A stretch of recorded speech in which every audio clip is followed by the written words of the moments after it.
Hello students, कैसे हो आप सब। इस वीडियो में हम लेसन 8 मेहनत की कमाई की रीडिंग करेंगे और साथ में ही मैं आपको इसके वर्ड मीनिंग करवाऊंगी। तो आइए देखते हैं लेसन नंबर 8 मेहनत की कमाई। पेज नंबर 49 खोलिए।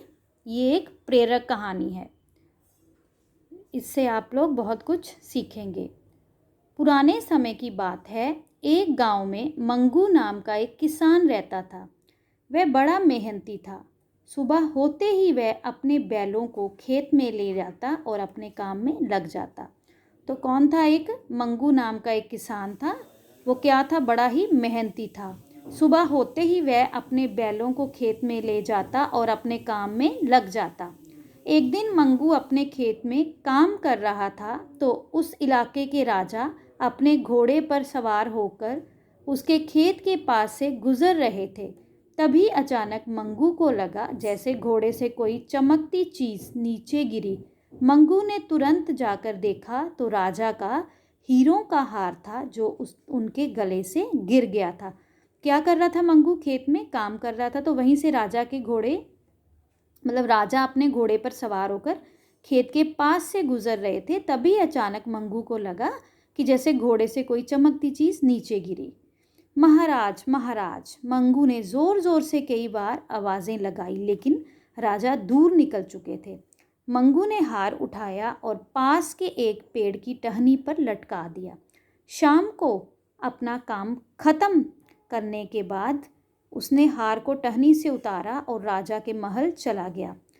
मुझे महाराज से मिलना है, मेरे पास उनकी एक कीमती वस्तु है, मंगू ने द्वारपाल से बोला। वो क्या कहता है कि मुझे महाराज से मिलना है क्योंकि मेरे पास उनकी एक कीमती वस्तु है। द्वारपाल कौन होता है? जो गेट पे या द्वार पे खड़ा हुआ था। राजा का आदेश पाकर द्वारपाल ने मंगू को अंदर भेजा। हजूर, आज सुबह जब आप अपने घोड़े पर तेज रफ्तार से मेरे खेत के पास से गुजर रहे थे, तब आपका ये हार वहाँ गिर गया था। ये लीजिए, मंगू ने हार सौंपते हुए कहा। मंगू, तुम्हारी ईमानदारी ने तो मुझे प्रसन्न कर दिया। समझ में नहीं आ रहा तुम्हें क्या इनाम दूँ। Page number 50। ये हार मेरे लिए अमूल्य है। एक पड़ोसी मित्र राजा ने मुझे ये हार भेंट किया था, राजा बोले। मंगू नम्रता से बोला, महाराज, मुझे किसी इनाम की ज़रूरत नहीं। आपकी वस्तु आपके पास आ गई है, मुझे इस बात की खुशी है। मुझे आप आज्ञा दीजिए। राजा ने सिंहासन से उठ के उनके कंधे पर बड़े प्यार से हाथ रखा और हंसकर बोले, भला तुम्हारे जैसे ईमानदार व्यक्ति को मैं कैसे जाने दे सकता हूँ। आज से तुम मेरे महल में आरामदायक जीवन जियोगे। अब तुम्हें कोई काम करने की ज़रूरत नहीं।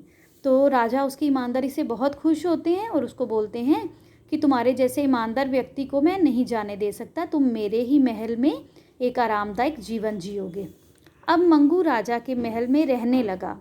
15 दिन रहने के बाद मंगू ने राजा से कहा, हजूर, मैं अपने परिवार से मिलने जाना चाहता हूँ।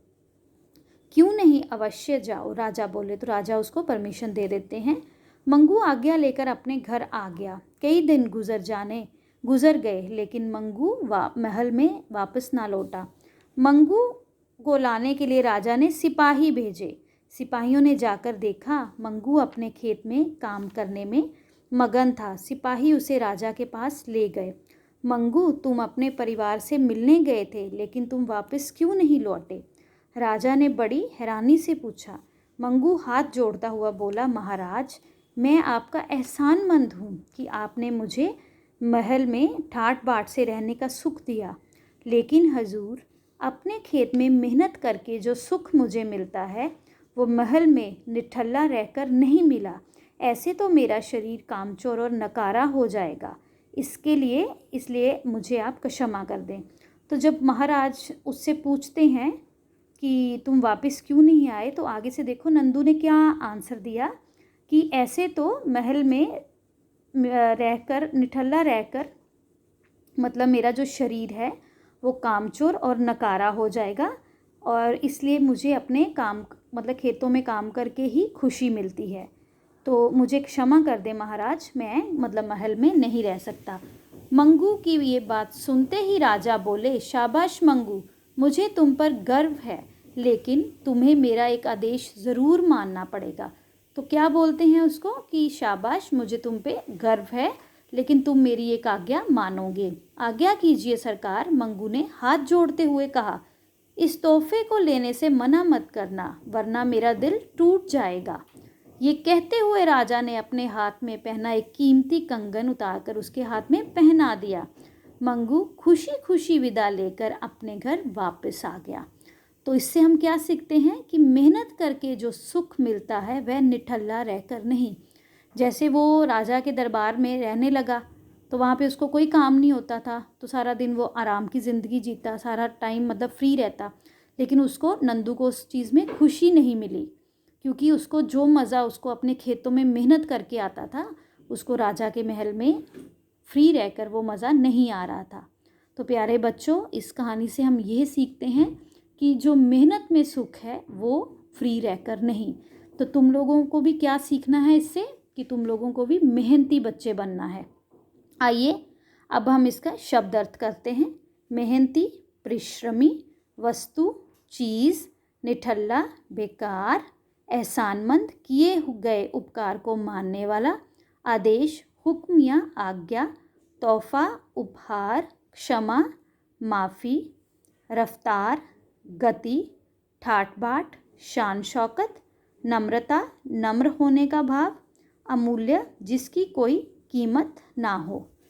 तो ये थे आपके शब्द अर्थ। इसको आपने अपनी अपनी नोटबुक्स में लिखना है।